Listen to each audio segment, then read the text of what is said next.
নমস্কার বন্ধুরা, welcome to ED sports 9009। আর আজকে ইডি স্পোর্টসের পর্দায় আমরা এই মুহূর্তে আর্জেন্টিনা নিয়ে বেশি আলোচনা করব। বিশ্বকাপে আর্জেন্টিনা একটা বিরাট একটা নাম, এবং আমাদের এই ভারতবর্ষে প্রচুর সাপোর্টার আছে যারা আর্জেন্টিনাকে ভালোবাসে। এরকমই আমার সঙ্গে দুজন আছে, দেখতে পাচ্ছ, তিনজন আছে ছোট্ট বন্ধু আর্জেন্টিনা সাপোর্টার, এবং আর্জেন্টিনা নিয়ে কিন্তু যথেষ্ট তারা আশাবাদী। এবং আর্জেন্টিনা খেলা আছে আগামী বুধবার সকাল 6:30টায়, তাই তো? এবং আলজেরিয়ার সাথে খেলাটা আছে, এবং এই খেলায় আর্জেন্টিনা কীরকম খেলতে পারে সেই নিয়ে আজকে তোমাদের সাথে আলোচনা করবো। তোমার নাম কি আছে? আয়ুষ্মা। তোমার নাম? দেবরাজ। আর আমাদের গৌতম আছে। তিনজন আলোচনা করবে আর্জেন্টিনাকে নিয়ে, অর্থাৎ আর্জেন্টিনা এবারে কতটা সম্ভাবনা আছে চ্যাম্পিয়ন হওয়ার। আর্জেন্টিনার চ্যাম্পিয়ন হওয়ার ক্ষেত্রে অনেকই সম্ভাবনা আছে, কারণ ওদের মেজরিটি প্লেয়ার্স ফর্মে আছে এবার, আর মেজরিটি প্লেয়ার্সের সিলেকশনও বেটার হয়েছে এবার। আগের বারের অনেক প্লেয়ার্স ছিল যারা ভালো খেলতো কিন্তু তাদের বেঞ্চে রাখা হয়েছিল, বাট এবারে অনেক প্লেয়ার্স রয়েছে যাদেরকে বেঞ্চে না রেখে ওদেরকে নিয়ে আসা হয়েছে, যারা এমার্জিং প্লেয়ার্স আছে এই বছরে এই সিজনগুলোতে। অনেকেই আছে যারা স্টার্স বলা হয় আর্জেন্টিনা, তাদেরকে নেওয়া হয়নি স্কোয়াডে, দুঃখজনক। কিন্তু অনেক আপকামিং স্টার্সদের নেওয়া হয়েছে। সো আশাবাদী আমরা অনেক যে হ্যাঁ, আপকামিং স্টার যারা এমার্জিং প্লেয়ার্স আছে তারা ভালো খেলবে, তারা আর্জেন্টিনাকে ফাইনালের দিকে নিয়ে যাবে আর জিতবে ওয়ার্ল্ড কাপটা ব্যাক টু ব্যাক। ঠিক এই বছরে মেসির খেলা কতটা মানে প্রভাব ফেলতে পারে আর্জেন্টিনার চ্যাম্পিয়ন হওয়ার ব্যাপারে? মেসির খেলার প্রভাব অনেকটাই পড়বে, অ্যাজ ওর এজ কিন্তু এই মুহূর্তে 39 প্লাস। এজ 39 প্লাস হওয়ার সত্ত্বেও ও যেভাবে লিগ পারফরমেন্সেস দিচ্ছে, হয় স্কোরস না করুক, প্রত্যেকটা ম্যাচে স্কোরিং নাও করুক, বাট প্লে মেকিং আর অ্যাসিস্টের দিকে থেকে বা টোটাল প্লেটাকে সাজানো বা অ্যাটাক সাজানোর দিক থেকে অনেক প্রভাব আছে। মানে তুমি বলতে চাইছো হচ্ছে এজ জাস্ট নাম্বার, তাই তো?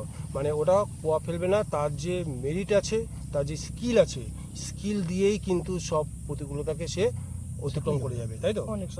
যথেষ্ট কাজে লাগবে মেসির খেলা এবছর আর্জেন্টিনার ক্ষেত্রে, যেটা বলছে অ্যাসিস্টের ক্ষেত্রে। বড় কথা এটা আমরা প্রত্যেকেই জানি, মেসিও জানে, এটাই তার শেষ বিশ্বকাপ। শেষ বেলায় একটা ঝলক তো দেখাবেই।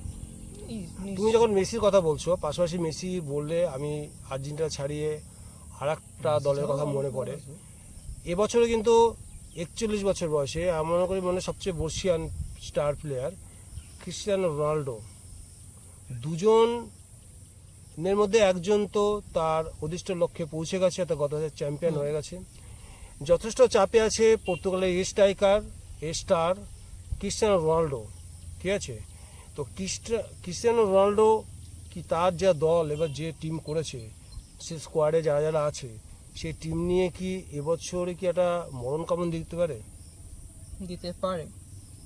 পর্তুগালের স্কোয়াড পর্তুগালের সিলেকশন যা হয়েছে, অনেক প্লেয়ার প্রাইমে আছে, বিশেষ করে ব্রুনো ফার্নান্ডেস, তারপর ওদের থেকে ভিটিনিয়া, তারপর হোয়াও ফেলিক্স, ওরা সবাই অনেক ফর্মে আছে।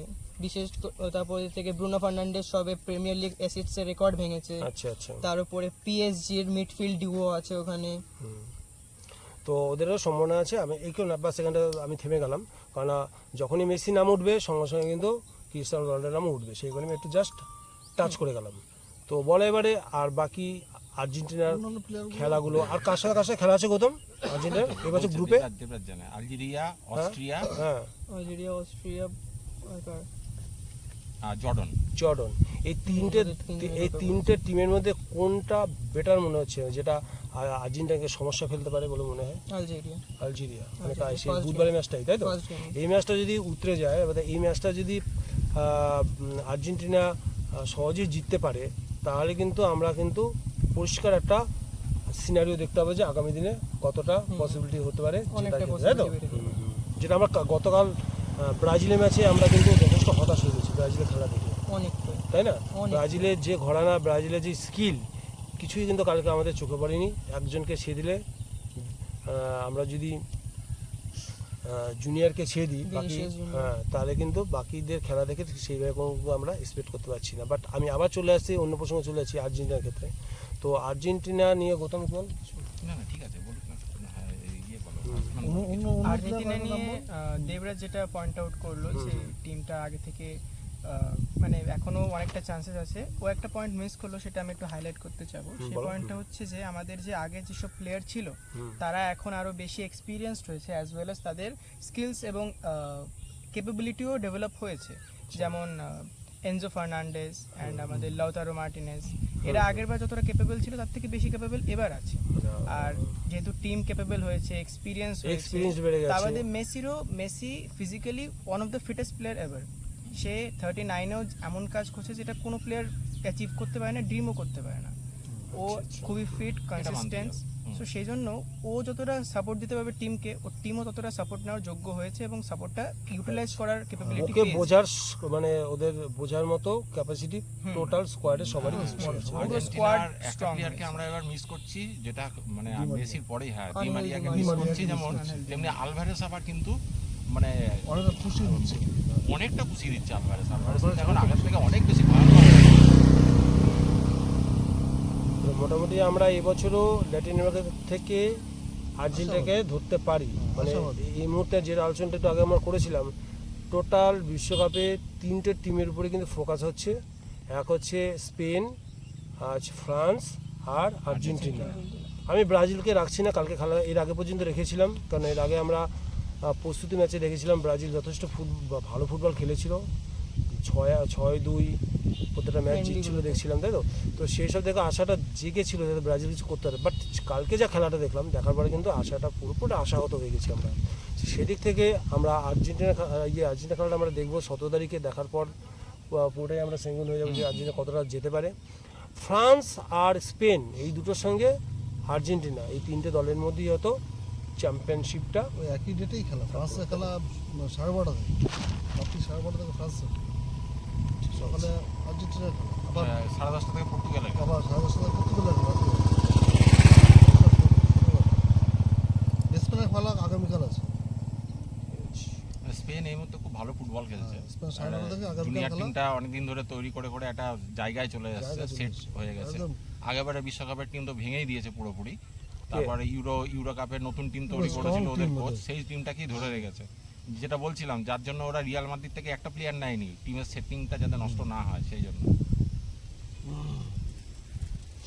ঠিক আছে, তাহলে ঠিক আছে, বন্ধুরা। এই পর্যন্ত মানে আমরা এই মুহূর্তে তো এখনো পর্যন্ত আর্জেন্টিনা কোনো খেলা দেখিনি, তাই আরও বিস্তারিত আমরা আলোচনা করতে পারবো 6 তারিখের পরে।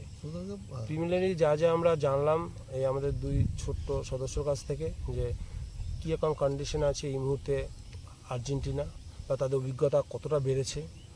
আমার এই ছোটো ভাইটি বললো যে এখন ওরা গত বিশ্বকাপে যে এবিলিটি অর্জন করেছিল capability ছিল, তার থেকে সেটা অনেক বেড়ে বেড়েছে গেছে। এবং একদম ঠিক মেসিকেও কথা বুঝেছে, আন্ডারস্ট্যান্ডিংটা অনেকটা আপগ্রেড করেছে, তাই তো।